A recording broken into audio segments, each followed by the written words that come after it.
Sorting your music publishing should be at the top of your Corona lockdown to-do list. In this video, we're going to cover the basics of what publishing is, plus what you need to do to start generating publishing income ASAP, even when there are no gigs. Sorting your music publishing is about making sure you get paid when songs you have written are played or utilized, mainly for that reason impacting songwriters and composers.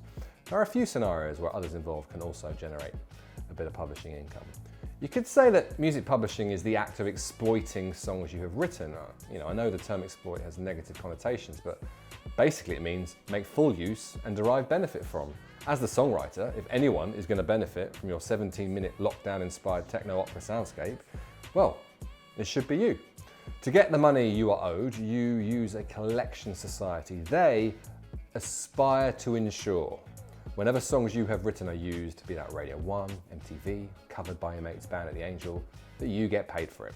In the UK, PRS for Music is the most famous collection society. There are alternatives to them, but PRS is by far the most established.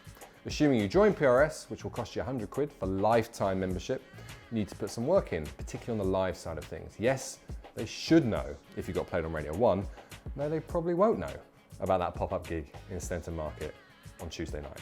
You need to tell PRS what gigs and what songs you have played. It is your responsibility to submit that info. It does not happen automatically via the unsigned music fairy, but you do have a window to do this. You can submit gig info up to a year after. Bigger shows and venues you can do up to 3 years after. You can also backdate radio and TV plays up to 3 years. If you joined PRS in May 2018 and you haven't done anything, you could have 2 years worth of income waiting for you now at the very time you broke.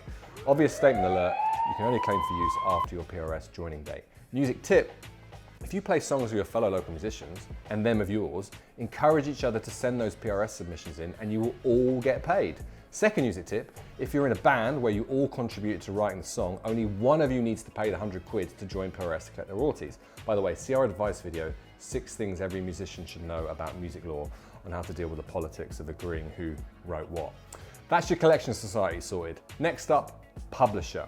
The aforementioned music law vid breaks down different types of publishing deals plus what legal nasties to look out for. In the UK, we're told on the down low, it is normal for a publisher to take up to 25% of the live performance royalty and up to 30% of any sync fees. More later. If you're thinking why, well, they take that cut for investing in you, promoting you, registering you to all the costly big boy organisations you don't have to worry about. Publishers do put in a shift. Music tip: worth noting, unlike collection societies, there's a lot of competition in publishing, so you can shop around to get a better percentage. As I said, more in the music law vid. Now, what about the big money? Maybe not that bothered about the half pack of M&Ms your Spotify plays will get you.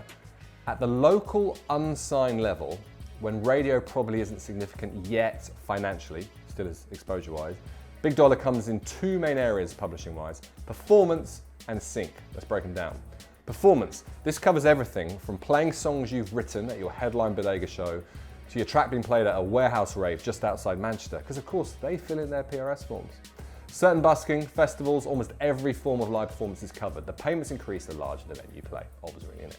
Play a gig at Jam Cafe, we're told you can maybe earn £6 to £12 on the PRS. On the other end of the spectrum, we're told you could tickle 4 figures in live royalties from playing a stage at Download. You might need to have proof, an email or something like that you played the gig, because PRS might check up, a bit like the taxman. Always good practice to get these things written down, a bit like the taxman. Moving on, sync, short for music synchronization license. This basically grants a TV show, movie, advert, the right to use songs you have written. It's one of the better paying parts of the publishing world. Unsigned local artists have been paid 4-figure sums to have their creations used. Now you're probably thinking, oh good baldy, how do I get Compare the Meerkat to make my song the Meerkat National Anthem? Well, this is an area your publisher will work proactively on, plus there are dedicated sync agents you can commission, who will of course take a cut. Plus you can get your own hustle on. As a musician, you almost instinctively feel the need to get your music in front of label A&Rs and radio DJs. Not many of us go to bed at night thinking, oh, if only I could bump into the head of sync for ITV+1.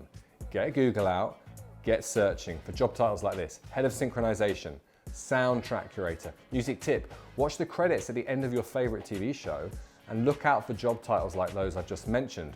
Work out who these people are and then start reaching out on social media, applying that classic music formula: consistent, friendly persistence.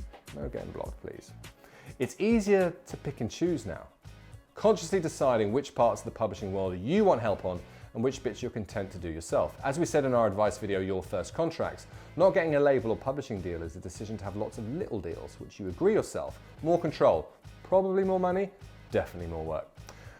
So that's it for this advice video. Get on it, find out if you're owed that £227.13. Streaming, just to let you know, we're going to cover that next time, because to be frank, it's a massive head fuck.